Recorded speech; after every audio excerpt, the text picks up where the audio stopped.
gintigayluhan sang himaya. Maghimaya ka, o reyna nga langit nun, kay ang hindala sang imong tiyan, nagbanhaw nga wala maglidan, siling sang iyang pinamulong. O halang doon nga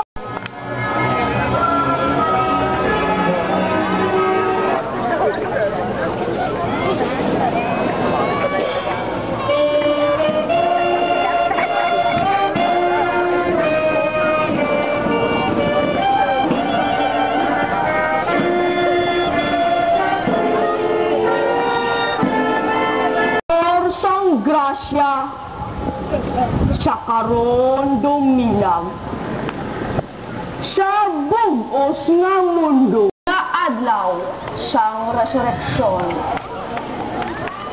o aton Ginoo ilagin martirisar sa sanglit kay binsido sa mga vanidades, ang mga despresyo dili ganya para kay mangin porvenir sa mga infamis.